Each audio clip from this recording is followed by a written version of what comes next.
Olá, meu nome é Fábio Silveira, eu sou jornalista e coube a minha tarefa de ancorar este que é o terceiro episódio do Lugar da Fala. Uma tarefa bastante difícil depois de Raquel Rodrigues e Carla Sen darem um show de ancoragem. Antes de entrar no assunto do dia, eu quero fazer aquela propaganda de sempre, pedir aí para tu se inscrever no canal, para compartilhar o nosso vídeo, para curtir, porque isso ajuda a aumentar a nossa relevância nas redes sociais. Dito isso, vamos ao tema. O lugar de fala hoje vai pisar num campo minado. Vamos falar de Lava Jato, Operação Lava Jato, iniciada em 2014 e que já esteve perto de ser uma unanimidade nacional, mas que tem sido cada vez mais questionada. Não que seja também uma unanimidade enquanto um fator negativo, mas ela divide cada vez mais opiniões no Brasil. Que nós vamos discutir aqui, essa é a Lava Jato, afinal de contas, ela foi a maior opção, ou melhor, a maior operação, a maior investigação contra a corrupção no Brasil, ou se ela foi o maior escândalo judicial da história brasileira, como publicado num artigo na semana passada no New York Times e citada pelo ministro Gilmar Mendes. Começo com a Carla Sen. Boa noite. Carla, afinal de contas, o que foi a Lava Jato? Boa noite, Fábio. Boa noite, Claudião, Raquel. Boa noite você que está nos acompanhando. Espero que logo mais ao vivo, né? Para isso a gente precisa conseguir as tais 1.000 inscrições. Então, reforçando já o pedido do Fábio, vai ali no sininho do lado do vídeo no YouTube, tem inscreva-se. Se inscreve para a gente poder bater um papo ao vivo, conversar. Daí vai ser muito legal. Já pensou você conversando, assim, elogiando muito a gente, né, meninas? Tem um cachorro querendo participar aí, viu? Oi? Tem um cachorro querendo participar aqui da conversa. Aqui. Aprovado, pode deixar. Bom, o Fábio me perguntou o que foi, afinal, a Lava Jato. A Lava Jato foi uma operação, nada mais do que uma operação, que acabou tomando um vulto gigantesco por conta dos próprios números e do volume gigantesco que havia de corrupção no Brasil. É óbvio, é claro, que não tinha sido a primeira vez, a gente nem vai falar disso, né? Que tinha se roubado em governos anteriores, talvez até, não sei, nas mesmas proporções ou menos, mas o fato é que havia todo um cenário político em que, naquele momento, vou voltar a falar, sem discutir o que tinha passado para trás, mas naquele momento havia um partido com um projeto de poder de permanecer 30 anos no Planalto, nas derivações do Planalto, né, nos estados. Era um projeto grandioso de 30 anos de poder, isso dito pelos próprios dirigentes. E a Lava Jato, a operação da Polícia Federal, foi se deparando com uma fábula de dinheiro. O Fábio Silveira, daqui a pouco, vai citar alguns livros bem interessantes, ele estava comentando com a gente, né, Fábio? E eu já vou assim sugerir de cara um livro para quem quiser ler. Ele é relativamente recente, tem, acho que uns 2 meses o lançamento, da jornalista Malu Gaspar, da revista Piauí, uma pessoa brilhante que acompanhou para e passo durante muitos anos a Lava Jato, a operação toda, e ela escreveu um livro chamado Operação. E ali ela detalha, nada mais, nada menos, do que todos os bastidores da Odebrecht, né, que é a grande construtora que era mãe das operações de propinas de corrupção. Aquela mesma construtora que criou um departamento de propina, né? Só para a gente relembrar, certo, de alguns dados do contexto, como começou a Lava Jato. E a Malu Gaspar, ela lembra que em 2008 a Odebrecht tinha arrecadado 31,4 bilhões, tinha rentabilizado, né, 31,4 bilhões. Em 2015, o montante, olha só, o volume de dinheiro tinha subido para 132,5 bilhões de reais. Então, assim, esse é só meu começo. É claro que a gente vai discutir agora os vários deslizes, né, da Lava Jato, da relação com o Moro, mas foi, sim, na minha opinião, a maior operação contra a corrupção do país e provavelmente do mundo. A Raquel trouxe alguns números, traduzindo aí alguns números o que foi essa operação, que acabou oficialmente a força-tarefa no começo do mês. Que números são esses, Raquel? Verdade, Fábio. As matérias são recorrentes, né? Não se para de falar em Lava Jato, não sei se vai parar a partir de agora, né, com o fim. Mas o Valor Econômico fez um levantamento dos números, né, para que pudesse enxergar de fora toda essa operação, dizendo o seguinte, que a força-tarefa ela nem sempre foi efetiva no combate à corrupção, né? Ela fracassou em 150 investigações, denúncias, delações, ações penais, todas que foram arquivadas por falta de provas. E, na verdade, esse é o grande calcanhar de Aquiles, né? Porque a operação ela sempre foi muito bem vista, as pessoas, como a Carla falou, estavam muito ansiosas pelo fim da corrupção, já não aguentavam mais, né? Estavam descarado demais, né? Bom, como se não tivesse hoje também, mas era uma situação assim, limite, e todo mundo apoiou, e eles foram e começaram nessa caminhada a cometer algumas ilegalidades também. Eu sei que muita gente não gosta que fale sobre isso, fala que não, foi... E realmente foi a maior operação. Talvez também daqui a alguns anos a gente vai avaliar de uma maneira até mais ampla, um grande escândalo jurídico também, por conta de muitas coisas que foram feitas e que são bastante questionáveis, né? Então, como prendeu grandes empresários, prendeu um ex-presidente, lavou a alma de um monte de gente, falou, nossa, agora os poderosos vão, né? Porque ninguém nunca viu isso. Quem vai para a cadeia é pobre, não tem empresário indo para a cadeia, devolvendo dinheiro e nada disso. Então, a Lava Jato ela tem esse feito aí, né? Desse levantamento que eles fizeram desde o início da operação em 2014, né? Eles observaram, por exemplo, que políticos com foro privilegiado tiveram vitórias, mas também tiveram reveses lá no STF, né? São 29 inquéritos no STF, 20 analisados pela segunda turma, e se a gente for considerar só esses, 11 foram aceitos e 11 rejeitados. Então, meio a meio, assim, né? Nem sempre foram águas calmas no STF para eles andarem, né? Das 7 denúncias, 3 ainda esperam delação, aliás, deliberação, e notificar envolvidos. Então, está meio paradona lá ainda, não andou no STF. E a grande controvérsia são as delações. Por isso que se questiona tanto, porque elas foram firmadas em vários estados, primeira, segunda instância, também nos tribunais superiores, mas a gente tem casos assim pitorescos, como foi o caso do Palocci, do Antônio Palocci, né, parceiro do Lula, ministro do Lula e tudo mais, um cara super influente. Ele passou um tempo lá na cadeia, resolveu fazer uma delação. Ele acusou, inclusive, o ex-presidente, o banqueiro passou lá uns 20 dias na cadeia, vasculharam a casa dele e tudo mais, e não aconteceu nada, porque não conseguiram provar, né? E até agora há pouco a gente estava conversando, e o Cláudio Rocha até lembrava sobre isso, de uma colocação do Ministério Público Federal, de que 80 e tantos % das ações realmente não vingam, vamos dizer assim. Por quê? Porque não tem prova, né? E ainda tem lei. E é isso que os advogados, os juristas perneiam tanto com a Lava Jato. Porque aqueles que são muito fiéis à lei, não são todos, né, ficam muito aborrecidos quando vem essa situação, né? Porque eles fizeram muita coisa que não estava dentro da legalidade, né? Então, é a palavra de um contra de outro, e aí virou delação para tirar o problema do caminho, e por aí vai, né? A gente tem outras situações,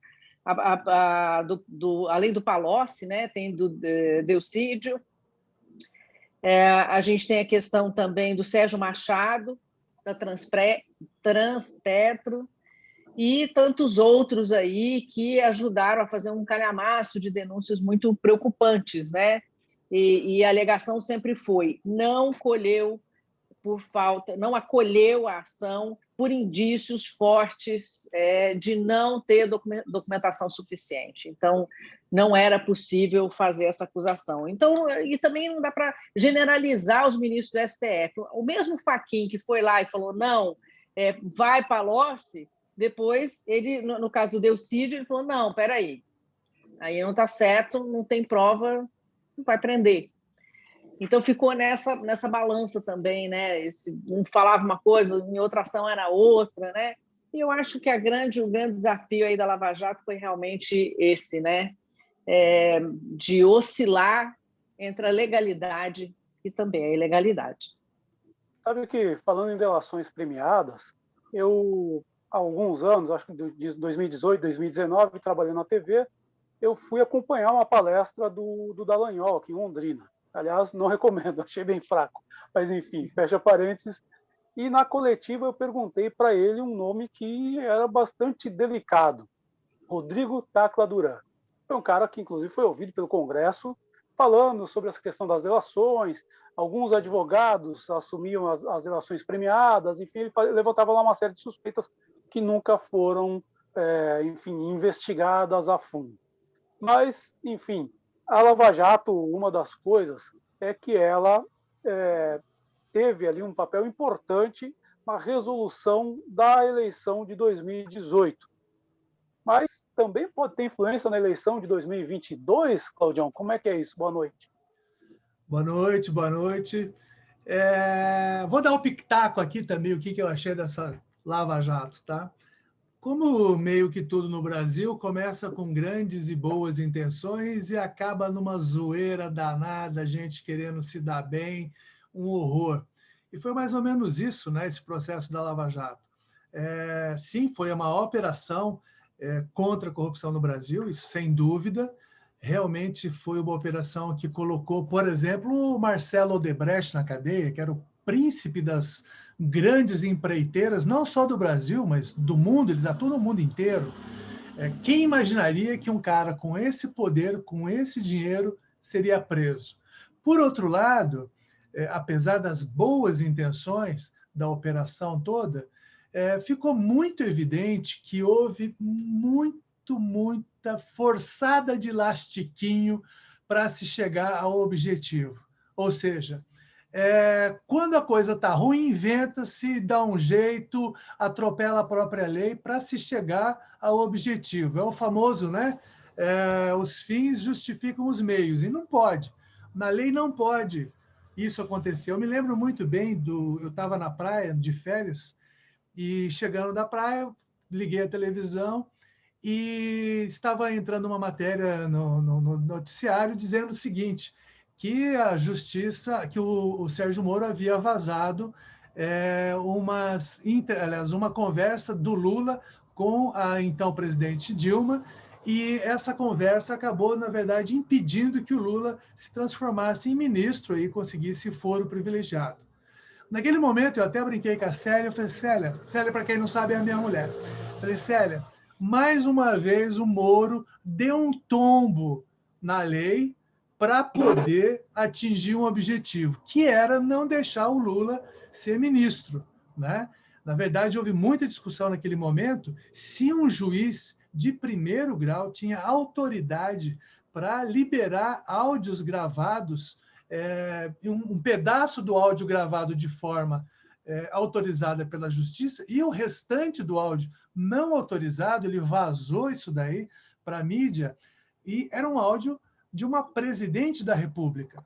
Então, isso ficou muito evidente que o Moro, naquele momento, faria qualquer coisa para atingir o objetivo dele, e dele muito particular. A gente pensa muito que a Lava Jato foi uma coisa para todo mundo, mas, em especial, houve o dedo dele para que ele, sim, surgisse como uma grande liderança. Então, ele impediu, naquele momento, que o Lula fosse ministro e interferiu, até porque 2 meses depois a Dilma foi cassada, interferiu no processo de sucessão na sequência, e agora ele pode novamente, olha que coisa curiosa, né? Ele pode mais uma vez interferir no processo eleitoral. Eu vou explicar por quê. Depois que ele deixou de ser juiz, ele virou ministro, foi uma roubada que ele se meteu, obviamente, um cara que a gente imaginava ser muito inteligente, cair numa conversa fiada do Jair Bolsonaro, que teria poderes, que ele poderia fazer e acontecer. Que roubada, hein, Moro? Pelo amor de Deus! Cair no conto da carochinha na sua idade e depois de ter entrevistado tanto bandido, é muita coisa, é muito estranho. Mas agora, o que está acontecendo? Com a possibilidade do fim da Lava Jato, o Moro acaba aparecendo como o único, talvez, ou pelo menos o mais místico, que sempre defendeu a Lava Jato. Tanto que ele está pensando em deixar a consultoria que ele está dando para, puxa vida, Odebrecht, para voltar para o cenário político e, assim, poder concorrer à eleição de 2022. Seria um contraponto entre dois segmentos, o da esquerda e o da direita, que odiaram a Lava Jato, e ele que sempre defendeu. Então, vamos supor que, de repente, até Lula possa concorrer. Teríamos, de um lado, Lula, que não gosta da Lava Jato, foi preso pela Lava Jato, Bolsonaro, que fez de tudo para quebrar a Lava Jato, e ele. Seria uma forma curiosa, inclusive, de interferir na eleição do ano que vem. Mas, Cláudio, interessante. Desculpa, só pegar. Fala, Raquel, depois eu quero pegar esse gancho dessa análise política, que tem umas análises. Tá, só vou colocar os números rapidinhos, que eu acho que vai até contribuir aí com o seu raciocínio. A Força Tarefa em Curitiba, como eu estava colocando lá, e foi esse levantamento do jornal Valor Econômico, né, ela produziu 179 ações penais, 174 condenações em primeira e segunda instância, 209 acordos de delação, 17 de leniência, 80 ações policiais, e o próprio Moro, ele julgou 291 réus e condenou 228, 63 foram absolvidos. Né? Então, fica muito clara a densidade da operação e, claro, que um volume que acabou impactando, porque cada operação movimentava toda a imprensa. Operação 1, 2, 3, 10, 30, então, esse também era um questionamento, né? Porque qual que é a questão? Só um segundo, cara, desculpa, vou interferir. O questionamento, uma operação desse porte, ela, em todos os lugares que se tem notícia, ela tem começo, meio e fim.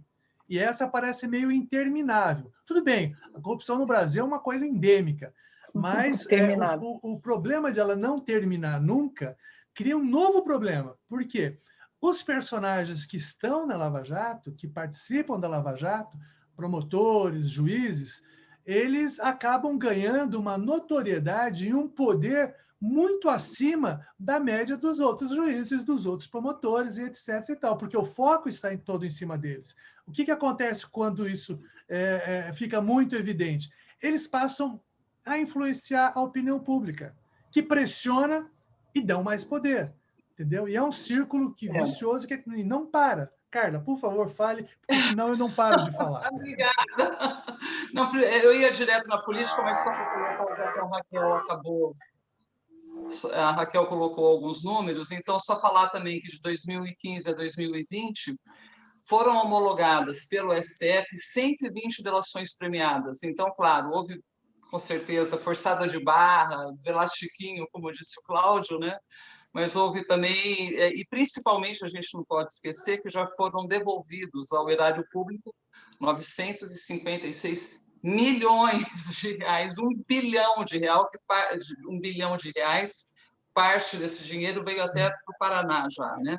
Mas enfim, o que eu assim, me deu coceirinha na garganta de falar ali na análise política do Claudião é o seguinte: hoje eu estava ouvindo, lendo e pensando nesse cenário todo de política, e é claro, de política nacional, né, das eleições do ano que vem, de 2022, eleição para presidente.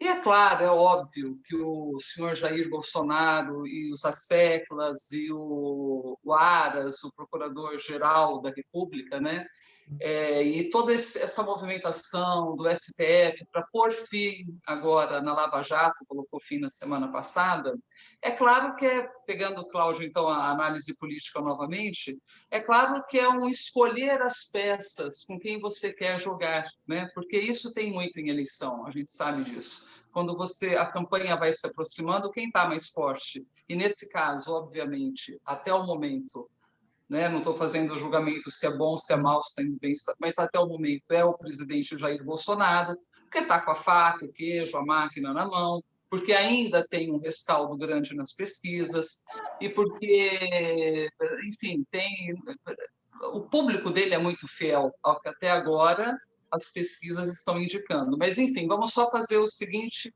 raciocínio. Ele ressuscita o Lula, que seria exatamente o melhor adversário para ele. Sim, não tem a porque dúvida. ele combate aí o Lula. E assim, massacrando a Lava Jato, e daí a gente pode até, concordo com a Raquel, com o que o Fábio vai falar daqui a pouco, tem as forçadas de barra, tem sim, e a gente não pode esquecer que a gente tem que primar pelo Estado de Direito, né? Não dá para realmente, para o Ministério Público, para a Justiça, sair atropelando a lei, a Constituição, porque senão nós, cidadãos, vamos ficar muito fragilizados também. Se tudo, como disse o Cláudio, vai acabar, fica na história dos fins justificam os meios, não dá mesmo. Mas que tem, é claro, uma movimentação do senhor Jair Messias Bolsonaro nesse tabuleiro, nesse momento, já tirando a Lava Jato, afastando a Lava Jato, dando essa sensação de que o Lula pode ressurgir, que na verdade vai ser muito difícil, porque também as análises mostram que na questão do sítio de Atibaia não foi ele que caneteou, né? Foi a outra juíza, ele já tinha se afastado. Então, dificilmente o Lula sai candidato, mas existe toda essa estratégia mas política. Até lá se trabalha, sim, mas até lá você trabalha o fantasma que pode acontecer. E Exatamente. nesse período todo você vai fortalecendo uma candidatura. E é por isso que eu acho que se o Moro decidir que vai sair candidato, aí ele põe fogo no parquinho. Porque aí você vai ter os apaixonados do Moro, os apaixonados do Bolsonaro e os apaixonados de alguém que seja de esquerda, que represente esse bloco que ficou meio órfão depois que o Lula foi preso e não conseguiram fazer vingar o Haddad, por exemplo. E a gente vai ter divisões aí. A gente tem Dória, a gente tem Luciano Huck. Eu penso que o Moro... Eu penso que o Moro, no eventual... Opa, vai lá, cara. Seja condenado por suspeição. Daí acabou a candidatura dele, né? Eu acho que mesmo sem a suspeição, eu penso que o Moro ele não vem forte. Primeiro, porque uma parte do eleitorado dele era o eleitorado que dividia com o Bolsonaro, é ele mais o Bolsonaro. E aí dividiu, e a maior parte desse segmento ficou com o Bolsonaro. Então, acho que ele não tem muita força. E fora que tem várias questões aí, né? Eu estava, quando se fala no Moro na eleição, me lembra que foi a musa inspiradora da Lava Jato, que é a Mani Politti, que são as mãos limpas lá da Itália. Começo dos anos 90, uma operação que também desmontou o sistema político italiano, e aí o principal promotor dessa operação, Antônio Di Pietro, ele, quando em 94 o Berlusconi ganha pela primeira vez, ele é convidado para ir ser ministro, ele não foi com tanta sede ao pote quanto o Moro, mas em 96, 2 anos depois, ele foi para o governo do Romano Prodi. E aí ele foi lá ser ministro de Obras Públicas, sofreu uma investigação por suspeita de corrupção, depois não se provou, mas isso fez com que ele saísse do governo, montou o seu partido, e em 2006 ele voltou ao governo, voltou ao ministério, lá é parlamentarismo, né? Foi eleito senador e acabou saindo da política, um ostracismo do ponto de vista político. Lembrando que lá também o impacto da Mãos Limpas foi bastante forte. Muita gente se suicidou, políticos, empresários e tal, se suicidaram, né? Enfim, mas ele acabou no ostracismo, que eu acredito que vai ser também o fim do Sérgio Moro, porque tem vários problemas. O maior pecado do Moro foi realmente ter aceitado ir para o Ministério numa eleição que ele interferiu diretamente. Então, acho que do ponto de vista político, e também tem outra coisa, né? Ele foi lá, achou que podia peitar o Bolsonaro, tal. O Bolsonaro, embora se coloque como outsider, ele é o cara do baixo clero, e o baixo clero é aquela política pragmática. Então, ali, quando ele foi para a planície para disputar na política, aí o cara se esvaziou totalmente, tal. Não vejo Moro com chances de eleição, não. Bom, dito isso, né, o que eu quero jogar para vocês aí, o que vocês acham que vai ser um legado da Lava Jato em termos de política, em termos de judiciário, enfim. Sei que é uma questão que leva horas para discutir, mas vamos lá, o que vocês acham que vai ser esse legado? Bom, eu acho que um dos grandes legados foi o brasileiro discutir política e se importar mais, porque havia um afastamento muito grande, um distanciamento. Né? É claro que a gente já regrediu, de certa forma, por motivos meio óbvios. Né? O próprio desgaste de tanto tempo da Operação Lava Jato, que pareceu uma coisa eterna, a questão da pandemia, que chegou e desviou a atenção totalmente das pessoas, a crise econômica, enfim. é o cansaço, né? Existe uma saturação. Mas eu acho que o brasileiro, de forma geral, em que pese a gente ter caído num radicalismo absurdo, né? Essa coisa que está muito desagradável, muito chata para quem vai discutir política, que as pessoas não estão conseguindo, parece mais ficar no caminho do meio, discutir com calma e bater civilizadamente como nós aqui, tão meigos e bonitinhos, né? Mas Mais ou assim, menos. mas eu acho que esse é um dos grandes legados, além de, eu espero que toda essa questão dos erros que aconteceram no processo jurídico, judicial, etc., eles sejam amplamente debatidos nas universidades, na academia, porque o Brasil tem muito que amadurecer ainda sobre o Estado de Direito, sobre toda essa questão liberal, né, no sentido da não promiscuidade do Estado, na sociedade, enfim. Daí o Fábio pode falar bem sobre isso, que é o nosso doutor, né, Fábio, em sociologia, inclusive. Mas antes eu vou passar a bola, deixa eu fechar com isso. Tem algumas opiniões sobre a Lava Jato, sim. Vamos mais na contramão disso, mas vamos lá. Eu vou falar rapidamente aqui, porque não é uma filosofia da Poliana moça nem da Poliana menina. É que realmente acho que em algum momento as pessoas puderam olhar para a corrupção e acreditar, mesmo que falsamente, de que qualquer um pode ser punido, né? Acho que a gente retrocedeu muito nos últimos anos, novamente, até quando houve toda esse encantamento de alguns pelo poder, né, que a Lava Jato trouxe e acabou levando todo esse conceito para o buraco, né? Mas a importância de se olhar para a corrupção, não aceitar a corrupção, de que qualquer um poderia ser punido. A gente falou da questão do Odebrecht. Quem imagina que o Maurício achou em algum momento da vida dele, e ele duvidou durante muito tempo, tanto que ele brigou com o pai dele, ficou encarcerado tanto tempo, até ele ver que falou, putz, não vai dar mesmo, né? Acho que eu vou fazer uma delaçãozinha aqui para me livrar. Mas as pessoas tiveram, por alguns instantes, esse prazer, né, de acreditar em alguma coisa. Eu acho que a gente precisa resgatar muito isso, né? Essa questão de acreditar que as coisas podem dar certo, que não precisa ser essa roubalheira toda. Enfim, eu não vou me estender, senão vão me acusar mesmo de Poliana menina. E eu não quero. Olha, eu acho que foi muito importante, está sendo muito importante até hoje, a Operação Lava Jato, porque realmente escrachou um monte de bandido de colarinho branco, colarinho azulzinho e todos os tipos de colarinho nesse nosso país. E foram presos, e comprovadamente, por corrupção, alguns personagens que pareciam intocáveis, como o presidente da Câmara, o Eduardo Cunha, o próprio Marcelo Odebrecht, o Palocci, que foi um ministro extremamente influente e importante no país, o próprio ex-presidente Lula, que amargou aí uns 2 anos de cadeia, poderia ter ficado mais uns 5 ou 6, que não ia fazer muita falta aqui fora, não, né?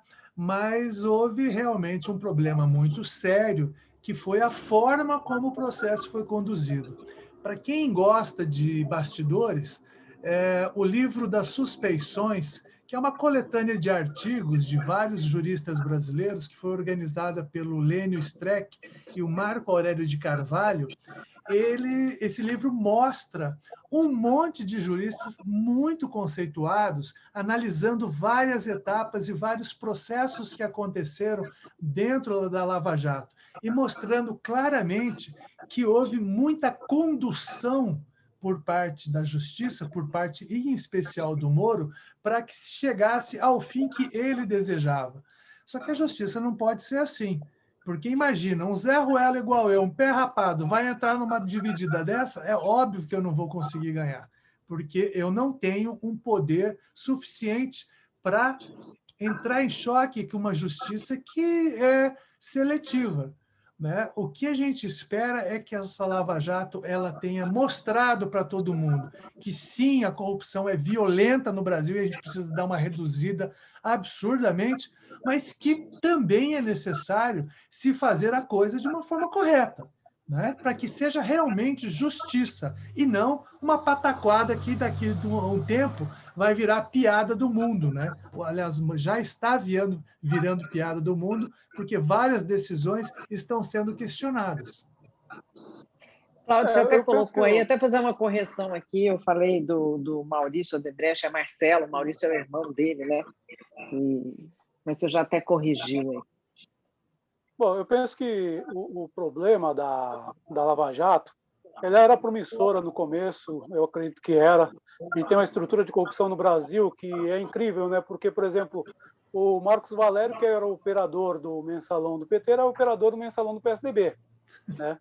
É Então, uma assim, atividade que você. Eclético. O Fábio não entende que isso é uma atividade profissional, Fábio. Isso é uma atividade profissional. Ele vende os serviços dele para vários tipos de pessoas, várias tendências ideológicas. É um profissional, corrupção, gente. Preconceito, deixem trabalhar.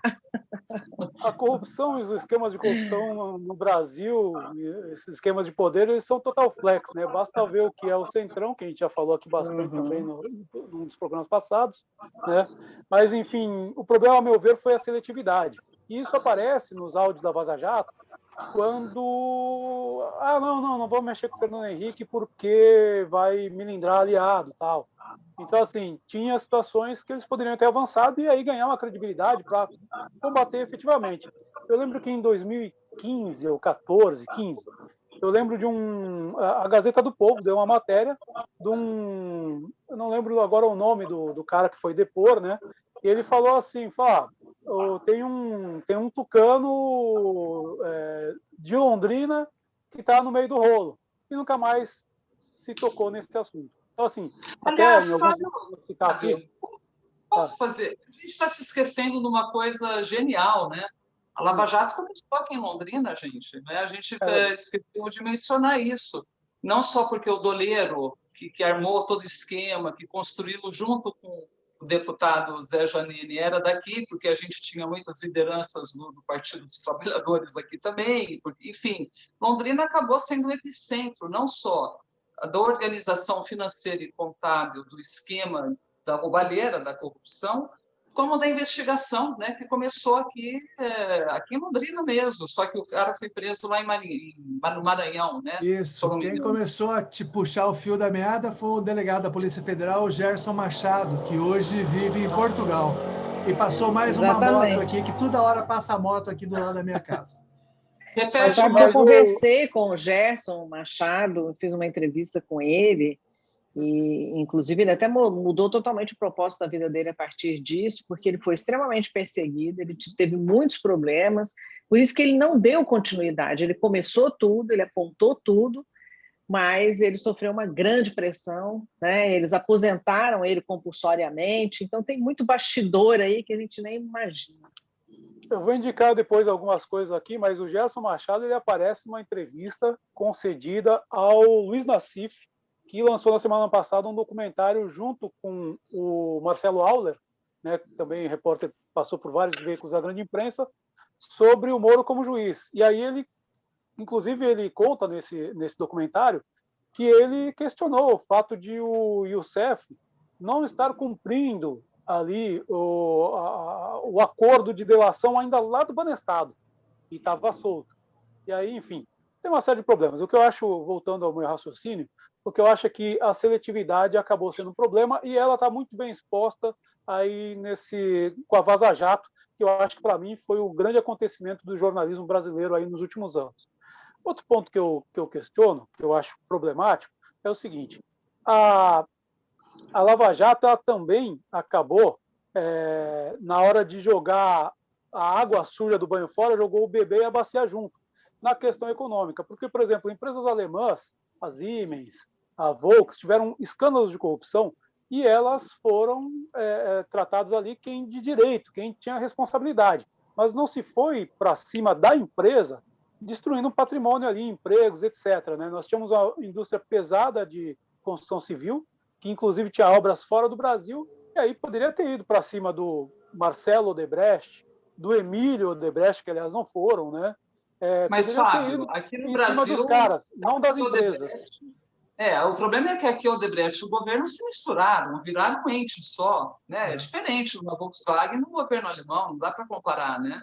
Mas a Siemens também, né? A Siemens aqui no Brasil, na questão do metrô Aqui de no São Brasil, Paulo mas não na também, Alemanha, eles não né? destruíram lá, né? Mas, enfim, eu acho que poderia ter combatido, ter pegado as pessoas que cometeram os erros e aí preservar a empresa num outro padrão.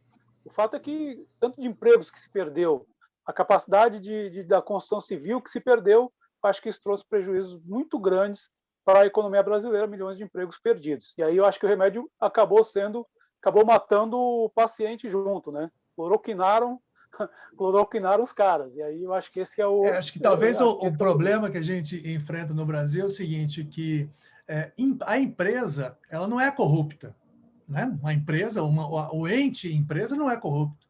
Corrupto são as pessoas que comandam a empresa, né? Possam vir a comandar a empresa, o dono, o funcionário, o diretor. A empresa em si é uma empresa, é só um ente, é igual uma prateleira. Ela vai ficar ali, ela não vai incomodar Não, ninguém. depende. Assim, no caso de uma Volkswagen, que tem um produto que se chama carro, que vende para o mundo inteiro e tem as subsidiárias e tal. Agora, você pegar, desculpa, assim, a gente está aqui para debater, né? Mas pegar uma Odebrecht, que cresceu baseada na corrupção, com dinheiro do governo federal, com dinheiro, aliás, do governo federal, vírgula, né? Com dinheiro nosso, que se imbuiu completamente de recursos públicos, que construiu uma fortaleza que se tornou imbatível, que ganhava licitação. Quando envolve licitação roubada, que pagava governos, governantes e juízes, bom, enfim. Daí não dá para falar de uma empresa, dá para falar de um órgão de corrupção oficial. Sim, mas um órgão de corrupção que é tocado por pessoas. A empresa não é pessoa. Quem corrompe, quem é corrompido são as pessoas. Né? Você pune as Mas ela tinha que pessoas. quebrar, né, Cláudio? A E gente ia manter você pune as pessoas e não a empresa. Né? Não Igual que eu ela ficar... teve que devolver dinheiro, né? Por isso que ela quebrou. Sim, tem que Porque como devolver falou, dinheiro. ela Mas dinheirama toda. e outra, deveria ter também sequestro de bens, aquela coisa toda dos Exatamente. envolvidos e Quebrou tal, né? pela bomba, né? Descaradamente. Sim. Bom, o que eu acho é o seguinte: o problema poderia ter punido as pessoas, e aí, num outro patamar, tanto dos dois lados do balcão, poderia dar continuidade à atividade. O que não pode, a meu ver, é chegar no ponto que a gente está chegando agora, de que não tem indústria de construção civil pesada, vai vir tudo de fora. Está tirando emprego para fora daqui. A gente está ao contrário do New Deal. Ao contrário, a gente vai gerar emprego fora daqui, vai gerar divisas para fora daqui com o dinheiro nosso daqui. Então, poderia-se muito bem punir dirigentes e punir governantes, mas tentar manter os empregos, tentar manter uma indústria que é importante para o país. E aí eu acho que aí a dose foi muito forte. Acho que eu vejo nisso um grande problema. Bom, então, a Lava Jato é um assunto assim muito extenso, tem muito a ser discutido, até porque ela está acontecendo ainda e certamente nós não esgotamos aqui e vamos voltar a esse assunto. Antes da gente acabar, eu quero ler aqui alguns comentários da semana passada. Estou olhando aqui para o lado, para a tela do computador. O César Toledo, né, com um episódio sobre pedágio, ele pergunta o seguinte: como acabar com essa roubalheira? Ninguém sabe, né? Isso é difícil. Pergunta de $1 milhão. O Danilo Rockenbach está falando assim que está muito bacana o formato, que a gente poderia comentar também sobre a divisão tucana dos movimentos do Centrão para 2022. Certamente iremos, é um tema que nós vamos ter que fazer. O William Santin fala aqui para a gente que, pelo jeito, vamos entrar em uma fria por mais 30 anos sobre o pedágio. Márcio Silveira, não por acaso meu irmão, ele comenta aqui, muito bom, é suspeito, né? Esse aqui tem suspeição nesse comentário. Muito bom ouvir vocês são tão bons que quase não dá para ficar com raiva do assunto que trataram, o absurdo dos pedágios. Parabéns, estou torcendo pelo ao vivo, esperando a próxima quinta-feira. Aí, valeu, Márcio. E o Rodolfo Salum, um tema de extrema importância abordado com maestria pelos nobres jornalistas. A PR-445 pedagiada vai ser mais um problema para o desenvolvimento industrial de Londrina. E antes de fechar, eu quero falar rapidamente sobre John Milton e um texto que ele lançou em 1644, cujo tema era a aeropagítica. É considerado aí um dos princípios fundamentais do direito à informação e da liberdade de informação. E por que eu estou falando isso? Claudião disse na semana passada que eu não poderia falar de Grêmio aqui, então, em nome da liberdade de expressão... Espera aí. Meu Deus do céu, tem que aguentar essas coisas. Em nome da liberdade de expressão e da criatividade. Em homenagem ao Milton, ao John Milton, da Aeropagítica, eu encerro por aqui. A gente volta na semana que vem. Estou ligando para o Alexandre de Moraes, eu vou pedir um favor para ele, tá? Você fique na sua aí, tá bom? Porque Silveira, Daniel Silveira, Fábio Silveira, isso aí. Né? Pessoal, até a próxima. A descrição dos livros vai estar aqui embaixo, aqui na descrição do programa, tá bom? Até a próxima. Abraço, até mais. Valeu.